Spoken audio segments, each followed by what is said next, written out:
काली रात में आपका स्वागत है। आप अभी काली रात चैनल पर एक सच्ची और डरावनी कहानी सुनने जा रहे हैं। तो आपसे एक रिक्वेस्ट है, आप इस चैनल को सब्सक्राइब कर लें और बेल आइकन को भी ऑन कर लें, ताकि इसके बाद मैं जो भी वीडियो अपलोड करूं उसका नोटिफिकेशन सीधा आपके पास जा सके। तो चलिए कहानी की तरफ बढ़ते हैं। ये कहानी पहली कहानी की दूसरी भाग है, तो कृपया इसे ध्यान से सुनें। और अगर पहली भाग आप अब तक नहीं सुने हैं तो जाके जरूर सुन लें। उस वीडियो का लिंक डिस्क्रिप्शन में मिल जाएगा।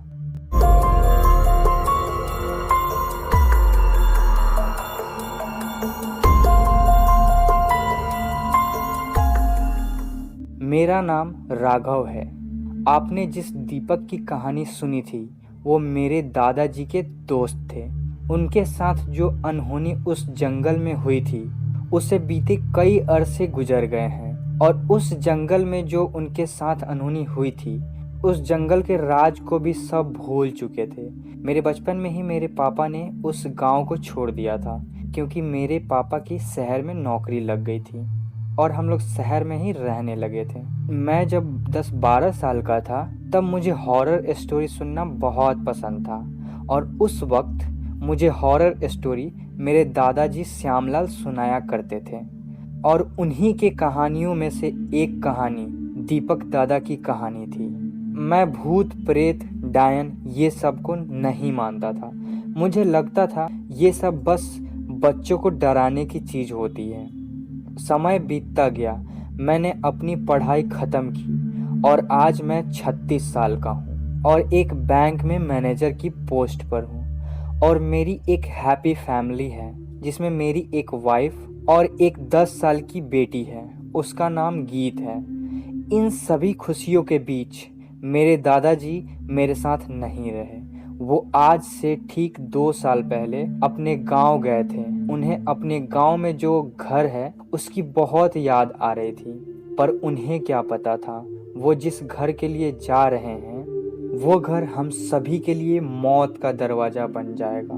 गांव से लौटने के बाद दादाजी काफी परेशान से रहने लगे थे। उन्होंने अपना खाना भी काफी कम कर दिया था और किसी से बात भी नहीं करते थे। तो मैंने एक दिन रात में ऑफिस से आकर अकेले में उनके कमरे में जाकर पूछा, क्या हुआ दादाजी, आप इतने परेशान क्यों हो? पहले उन्होंने कुछ नहीं कहा, पर मेरे बार बार पूछने पर उन्होंने बताया कि बेटा, भले ही तुम भूत प्रेत जैसी चीजों को नहीं मानते हो, पर मैंने जो गांव में जाकर देखा और सुना, इतिहास के पन्ने फिर से उसी समय को दोहरा रही है। जो अनहोनी आज से कई अरसे पहले मेरे दोस्त दीपक के साथ हुई थी वो सब फिर से काफी अलग और बेरहमी तरीके से गांव के कई लोगों के साथ होनी शुरू हो चुकी थी। तुम जानते हो, आत्मा, डायन या चुड़ैल ये सब कभी नहीं मरती है। उस अघोरी ने भले ही उस दिन उस डायन को अपने शक्तियों से राख में बदल दिया था, पर वो हमेशा के लिए खत्म नहीं हुई थी। उसने धीरे धीरे अपनी काली शक्तियों की मदद से खुद को फिर से एक शक्तिशाली डायन में बदल दिया था। उसने आए दिन पहले से भी ज्यादा बेरहमी तरीके से गांव के लोगों को मारना शुरू कर दिया था। और ये सब देखकर गांव के सरपंच बालाजी अब किसी ऐसे इंसान को ढूंढ रहे थे जो गांव वालों की इन सब चीजों से छुटकारा दिला सके। तब उन्हें एक योगी के बारे में पता चलता है जो काफी बड़े आदि पुरुष थे। उन्हें कई सारे विद्याओं का ज्ञान था। गांव के सरपंच बालाजी ने उनके पास जाकर मदद की एक गुहार लगाई और उन्हें किसी तरह मनाकर अपने गांव ले आए। गांव आते ही योगी जी सब बात समझ गए कि यहाँ क्या हो रहा है और इन सभी चीजों की जड़ें कहाँ से शुरू हुई थी। वो गांव में अपने 2 शिष्यों के साथ कुछ सामान लेकर पूनम की रात को उसी जंगल में जाते हैं जहां से ये सभी चीजें शुरू हुई थी। वो जान गए थे कि वो डायन उसी जंगल में रहती है और वहीं से ये सभी चीज करती है। उस रात गांव वालों ने एक ऐसी आवाज सुनी जिसे सभी की रूह कांप उठी। हम सभी ने उस रात एक औरत की काफी रोने और चिल्लाने की आवाज सुनी। और सुबह ठीक 4 बजे योगी जी अपने दोनों शिष्यों के साथ जंगल से बाहर आते हैं और कहते हैं वो डायन काफी खतरनाक और शक्तिशाली थी। मुझे उसे काबू करने में काफी परेशानी हुई, पर मैंने उस डायन को किसी तरह काबू में करके एक गुड़िया के अंदर कैद कर दिया है और उसी जंगल के एक पेड़ के नीचे जमीन में गाड़ दिया है। आप लोग निश्चिंत रहें, अब ये डायन आप लोगों का कुछ नहीं बिगाड़ सकती है। इतना कहकर योगी जी अपने आश्रम की तरफ लौट जाते हैं। मैं दादाजी की इन सभी बातों को बहुत ध्यान से सुना और काफी हैरान हो गया था। रात काफी हो चुकी थी, इसीलिए मैं सोने चला गया था। इस गांव की घटना को बताने के ठीक 2 दिन बाद दादाजी को दिल का दौरा पड़ता है और उनकी हॉस्पिटल में मौत हो जाती है। पर जाने से पहले उन्होंने मुझे अपने आखिरी समय में कुछ काम करने के लिए कहा था जो उनसे अधूरा रह गया था। उन्होंने कहा था कि बेटा, मैं जान गया हूँ अब मेरा आखिरी समय आ गया है। तुम्हें मेरी एक आखिरी इच्छा पूरी करनी होगी। तुम्हें हमारे गांव में जो घर है उससे सारे ताल्लुकात खत्म कर देना होगा। तुम अकेले ही गांव जाओगे और घर की उस जमीन को बेचकर वहां से सारे रिश्ते खत्म कर दोगे, क्योंकि वो घर उस जंगल के काफी करीब है।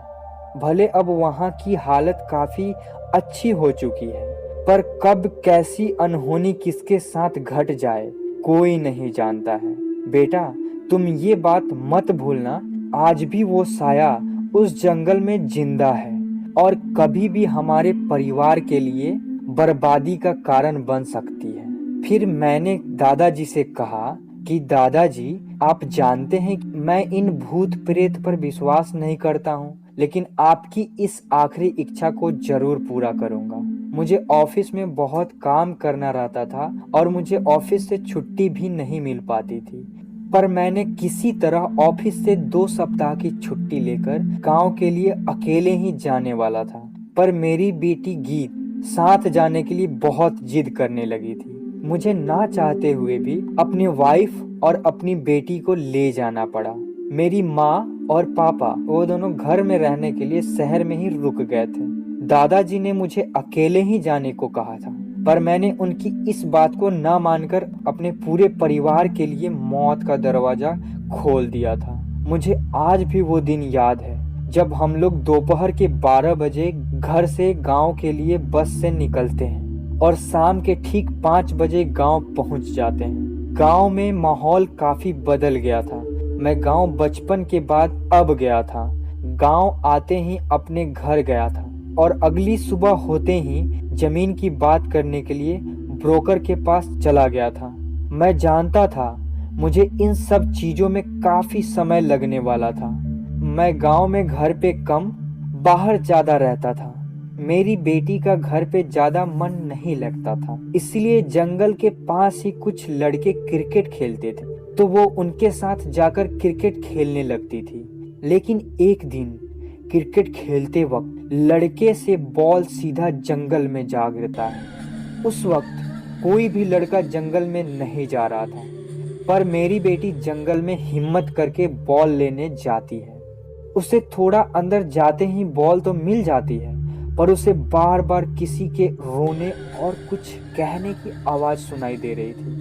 पहले तो उसने उस आवाज को अनदेखा करके उन लड़कों को बॉल देकर वापस घर चली जाती है, पर अब उसे किसी के रोने की आवाज सोते उठते बैठते हर वक्त सुनाई देने लगती है। वो इस आवाज से काफी परेशान हो गई थी, पर उसने यह बात ना ही मुझे और ना ही अपने माँ को बताया था। ऐसे में ही एक रात वो छत पर अकेले ही खड़ी जंगल की तरफ काफी गौर से देख रही थी, मानो वो किसी को जंगल में ढूंढ रही हो। मैं उसे घर में ढूंढते हुए छत पर देखता हूँ और उसके पास जाकर पूछता हूँ, क्या हुआ बेटा, आप इतनी रात को इस वक्त छत पर क्या कर रहे हो? वो कहती है, पापा, मुझे लग रहा है कि मुझे कोई जंगल से बुला रहा है। मैं उसे यहाँ ऊपर की तरफ से ढूंढने की कोशिश कर रही हूँ।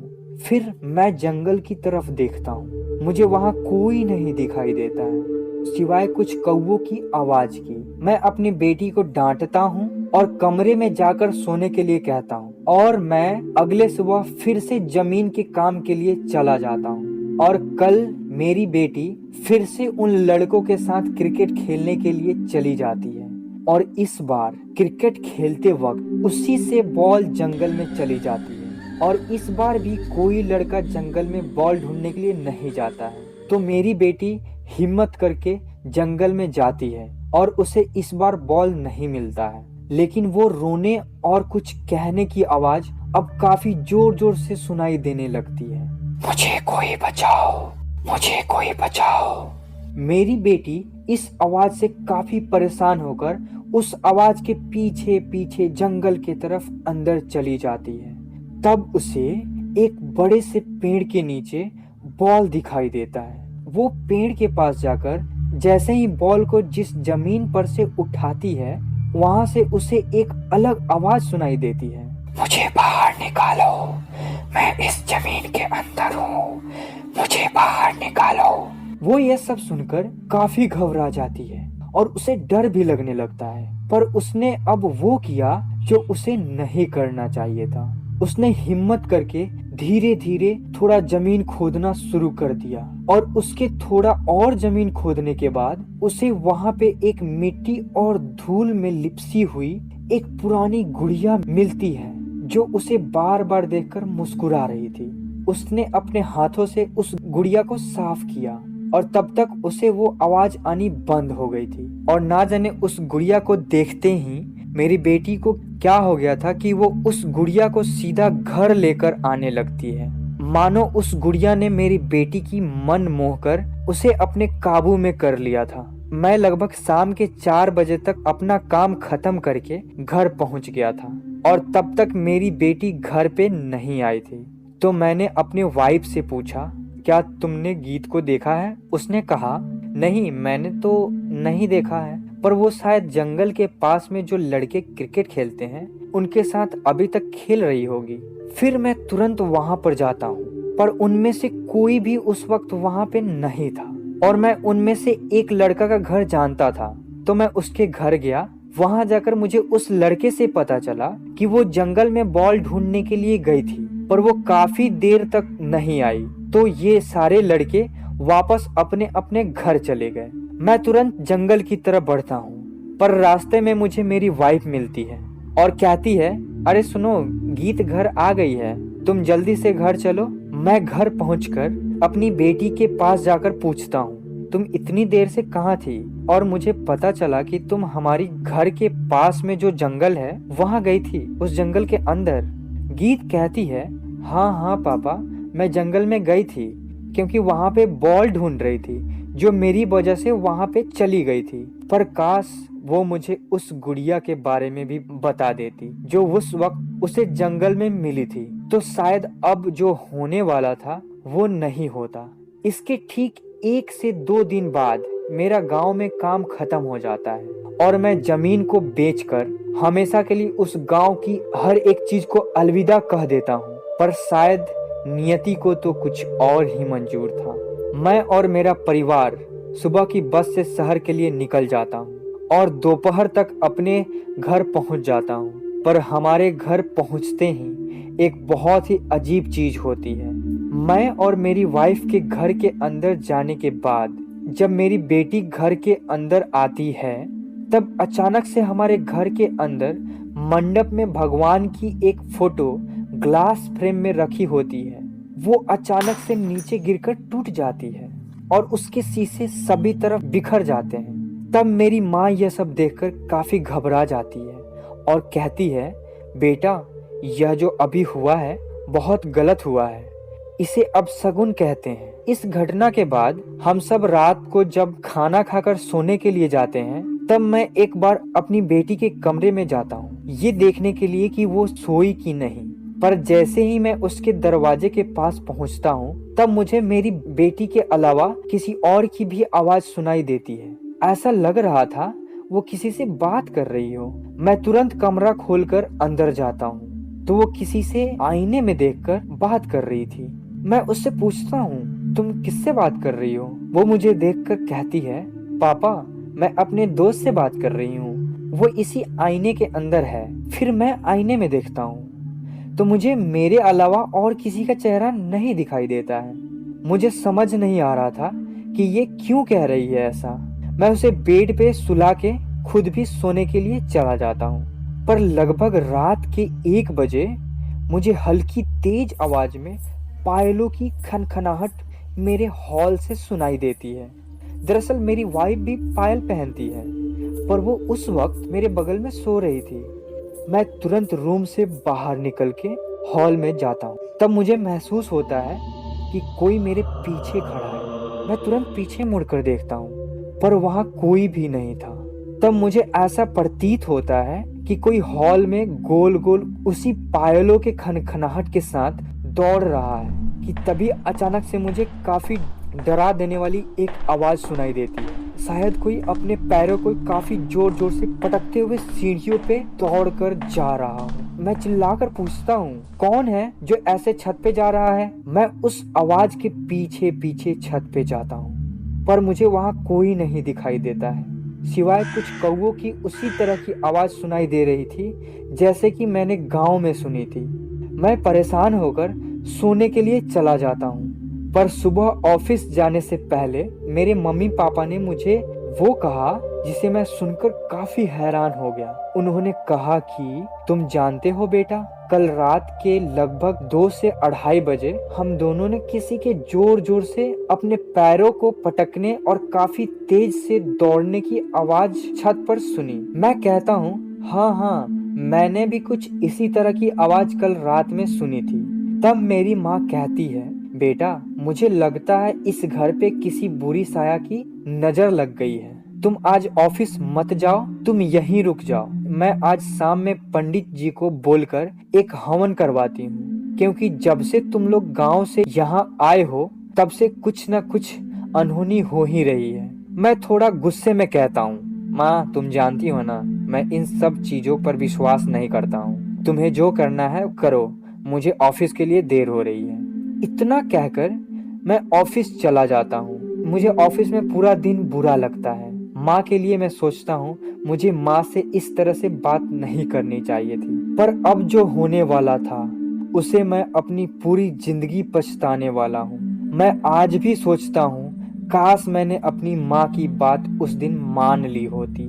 मैं रात को ऑफिस से घर लौटते वक्त माँ को मनाने के लिए उनकी पसंद की कुछ चीज लेकर घर पहुंचता हूँ, पर घर के अंदर आते ही मेरे घर की सारी सामान बिखरी पड़ी थी और कई सारी चीजें टूटी पड़ी थी और हर जगह खून के कई सारे छिट्टे और धब्बे पड़े हुए थे। मैं ये सब देखकर काफी ज्यादा घबरा जाता हूँ। मुझे कुछ समझ नहीं आ रहा था कि ये सब कौन और किसने किया है।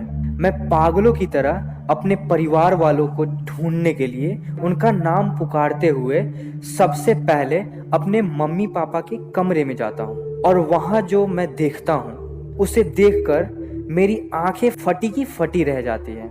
किसी ने मेरे मम्मी पापा को बहुत ही बेरहमी से मार डाला था। उनके पास जाकर देखता हूँ तो उनके शरीर पर कई सारे चाकू के मारने के निशान थे। उन दोनों की बहुत ही बेरहमी से सर काटकर अलग कर दिया गया था। उनके रूम में सभी तरफ खून के कई सारे छींटे पड़े हुए थे, मानो उनके रूम में खून की नदी बहाई गई हो। मैं उनके शरीर को एक जगह करके काफी ज्यादा रोने लगता हूँ, पर तभी मुझे याद आता है कि मेरी बेटी कहाँ पर है, वो किस हाल में होगी। मैं उसका नाम चिल्लाते हुए उसके कमरे में जाता हूँ, पर वो मुझे वहाँ पर नहीं मिलती है। मैं काफी ज्यादा डर जाता हूँ, आखिरकार कहाँ गई होगी वो। फिर मुझे अपनी वाइफ की याद आती है। मैं भागता हुआ अपने कमरे में जाता हूँ और वहाँ पे भी उसको किसी ने उसी बेरहमी और बेदर्दी से मार डाला था, जैसे कि मेरे मम्मी पापा को मार डाला था। दोस्तों, मैं अपनी वाइफ के डेड बॉडी को देखकर अंदर से पूरा बिखर गया था। इस मौत के मंजर को देखने के बाद मुझे उस वक्त बहुत ही ज्यादा दर्द हो रहा था। दोस्तों, मुझे जो उस वक्त दर्द हो रहा था ना, मैं उसे आपको अपने शब्दों में कहकर बयां नहीं कर सकता। उस एक रात में मुझसे मेरा सब कुछ छीन लिया था। मुझे कुछ समझ नहीं आ रहा था कि अब मैं क्या करूं। मुझे अब सिर्फ अपनी बेटी की चिंता हो रही थी। तभी मुझे अपनी बेटी की रोने की आवाज हॉल से सुनाई देती है। मैं भागता हुआ हॉल में जाता हूँ। फिर वो आवाज मुझे अपने किचन से सुनाई देती है। किचन के अंदर जाने के बाद मुझे मेरी बेटी बहुत ही ज्यादा डरी और सहमी हुई नीचे कबर्ड के अंदर छिपी हुई मिलती है। मैं उसे शांत करके पूछता हूँ, क्या हुआ? ये सब कैसे और कब हुआ? और आप यहाँ पर क्या कर रहे हो? गीत कहती है, पापा, मैंने आपसे एक चीज छुपाई है और एक झूठ भी बोला है। पापा, आपको याद है जब हम लोग गांव में थे? और इसके बाद गीत मुझे हर वो एक चीज बताती है जो मैंने आपको पहले ही बताया था कि कैसे उसे एक गुड़िया गांव के उस जंगल में मिली और फिर कैसे उस गुड़िया को अपने सामान में छिपाकर शहर ले आई। मैं उससे पूछता हूँ, गीत बेटा, तुमने ये बात हमें पहले क्यों नहीं बताई? वो कहती है, पापा, गांव में उस गुड़िया को घर लाने के बाद जब मैंने उसे अपने कमरे के अंदर अलमारी के शीशे के पास रखा तो मुझे उस शीशे के अंदर लाल साड़ी में एक आंटी दिखाई देती है जिनका चेहरा घूंघट से छिपा हुआ था। वो मुझे देखकर कहती है, बेटा, मैं इस गुड़िया के अंदर रहती हूँ और मैं तुम्हारे साथ खेला करूंगी। अगर तुम मेरे बारे में या यह गुड़िया के बारे में किसी को नहीं बताओगी तभी। मैंने कहा, ठीक है आंटी, अब से आप मेरे साथ रहना। पर पापा, जब से वो मेरे साथ शहर में आई है तब से वो बहुत सारे बुरे काम कर रही है और आज उसने वो किया जो मैंने सोचा भी नहीं था। आज आपके ऑफिस जाने के बाद मैं अपने कमरे में उस गुड़िया को शीशे के पास रख के उन आंटी से बात कर रही थी, पर तभी दादा दादी मेरे कमरे में अचानक से आते हैं और शीशे में उस आंटी को देख लेते हैं। फिर मुझे पता नहीं क्यों उस शीशे के पास से दूर भागने को कहते हैं, पर अचानक से उस शीशे में से वो आंटी बाहर निकल जाती है और मेरे सामने दादी दादा को बहुत ही बुरे तरीके से जान से मार डालती है। और मम्मी उस वक्त अपने कमरे में आराम कर रही थी और पर वो दादा दादी की चीखें सुनकर उठ जाती है तो वो बुरी आंटी मम्मी के पास जाकर उनको भी बहुत ही बुरे तरीके से मार डालती है। फिर वो बुरी आंटी मेरे पास आकर बहुत ही डरावनी हंसी में जोर जोर से हंसने लगती है। मैं तुरंत उस गुड़िया को अपने कमरे से लेकर नीचे हॉल में सोफे के पीछे फेंक देती हूँ और किचन में आकर छुप जाती हूँ। गीत की बातें सुनकर मैं जान गया था ये वही जंगल की भयानक डायन है जिसकी कहानी और बातें मैंने अपने दादाजी से उनकी आखिरी वक्त में सुनी थी। गीत मुझे आगे की बात ही बता रही थी कि तभी मुझे किचन में किसी की आने की आहट सुनाई देती है और अचानक से वो डायन मेरे पास आकर मुझे कहती है, लड़की को यहीं पर छोड़ के भाग जाओ, नहीं तो तुम्हारा भी वही अंजाम होगा जो तुम्हारे बाकी के परिवार वालों के साथ किया है। मैं कहता हूँ, तुम तो पहले ही हमारे परिवार वालों को खत्म कर चुकी हो। क्या बिगाड़ा था हमने तुम्हारा? क्यों तुमने सबको मार डाला? इतना कहते ही वो डायन सीधा मेरा गर्दन पकड़ के मुझे जान से मारने की कोशिश कर रही थी, पर मैंने किसी तरह भगवान का मंत्र बोल के उसे अपने हाथों से छुड़ाया और किचन से बाहर निकलकर हॉल में भगवान के मंडप में उनकी विभूति रखी थी उसे उठाकर मैं उस डायन के ऊपर फेंक देता हूँ, जिसकी वजह से वो डायन एक बहुत ही खौफनाक आवाज में चिल्लाते हुए वहां से गायब हो जाती है और मैं तुरंत सोफे के पीछे जाकर उस गुड़िया को लेके जमीन पे रख के उसके ऊपर मिट्टी का तेल छिड़क के उस गुड़िया को जला देता हूँ। और मैं ये बात अब अच्छी तरह से जान गया था कि ये डायन इसके बाद भी किसी ना किसी तरह खुद को वापस ला सकती है। इसीलिए मैं उस गुड़िया की जली हुई रुई को लेकर उसी रात एक बड़े से मंदिर में ले जाता हूँ जो मेरे घर के पास में ही है।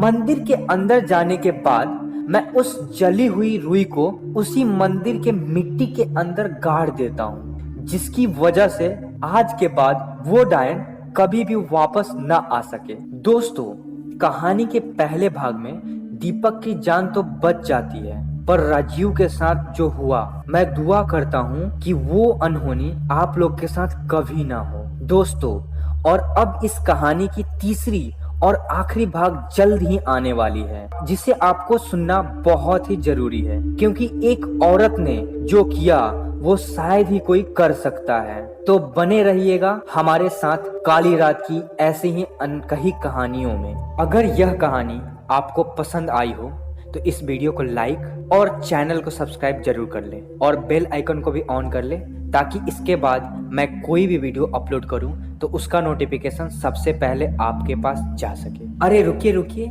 जा कहाँ रहे हैं? अगर यह वीडियो आप रात में सुन रहे हैं तो आपको हॉन्टेड गुड नाइट।